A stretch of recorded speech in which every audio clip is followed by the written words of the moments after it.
И во овој втор блок по 8 часот во Македонија наутре имаме многу гостувања во утринската програма на актуелни теми, но и линковски вклучувања. Ване Марковски повторно го имаме на линк со многу убава тема за која што секако вреди гласно да се зборува.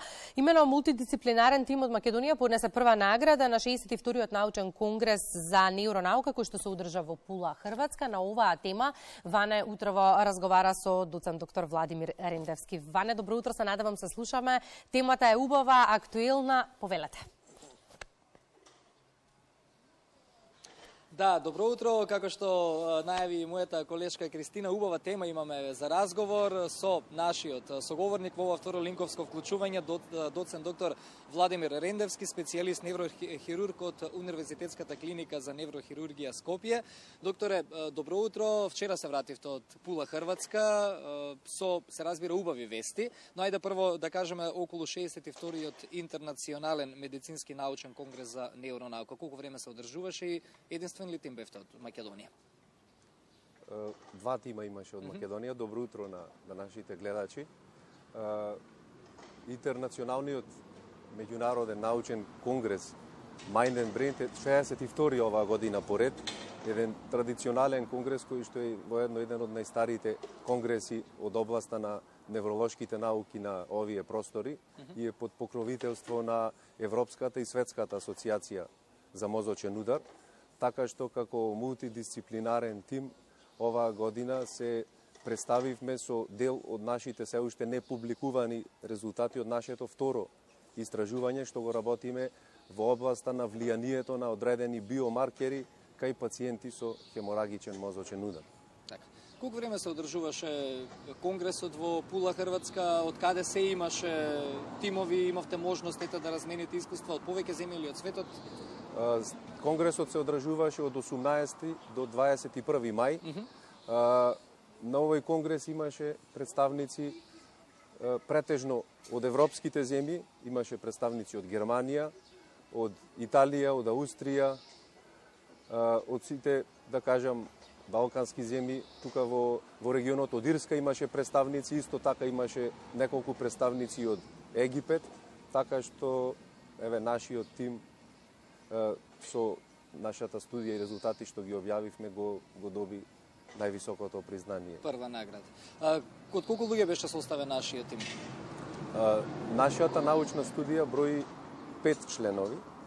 Јас како раководител на тимот, колегите од Природно-математичкиот факултет во Скопје, професор доктор Ицко Ѓорговски, професор доктор Никола Хаджи Петрушев, асистент магистер Борис Алексовски и доктор Ана Михајловска Рендевска од Институтот за радиологија. Верувам дека сите како тим бевте заедно на конгресот или вие бевте како представник? Јас го представував научниот труд, останатите членови не беа. Меѓутоа, успехот, заслугата е на сите. Што значи ова, докторе, не само за вас како мултидисциплинарен тим, туку и воопшто за македонската наука и македонската медицина една ваква прва награда, едно вакво прво признание на ваков значаен интернационален конгрес?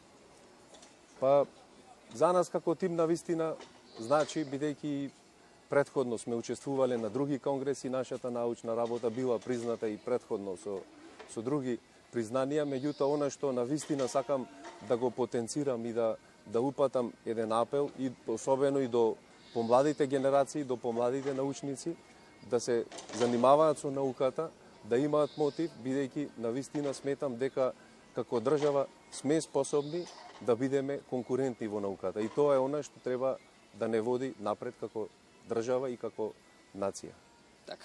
Околу следните планови, следните успеси, вакви конгреси кои што како тим планирате да ги освојувате, ако можам така да кажам, дали постојат некои вакви во блиска иднина?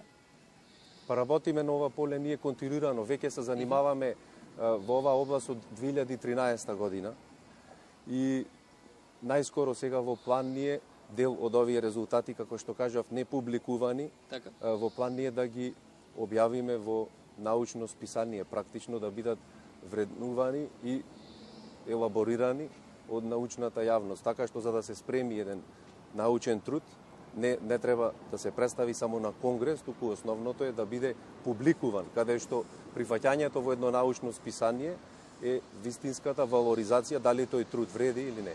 Така. Кога зборуваме за публикување, чинам дека пред неколку месеци кога ни гостувавте во Македонија наутро, зборувавме за еден таков публикуван труд во едно списание.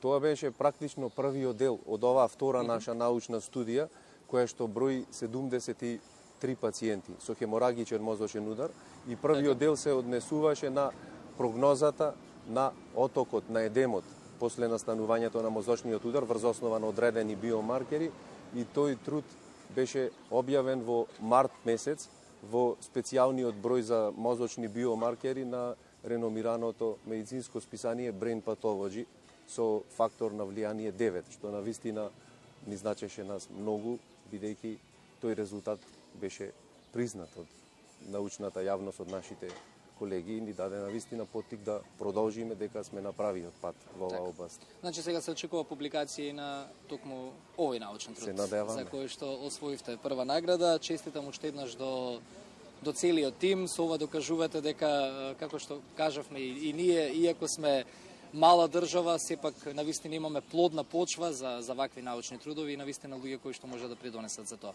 Ке се согласите со мене? Така е. Ви благодарам уште еднаш за гостувањето. Тука, ќе го одјавам ова второ линковско вклучување. Се гледаме некаде околу 9 часот и 10 минути, Кристина, со уште еден исто така убав повод, но овој пат од тема здравство, ќе се преселиме на тема култура.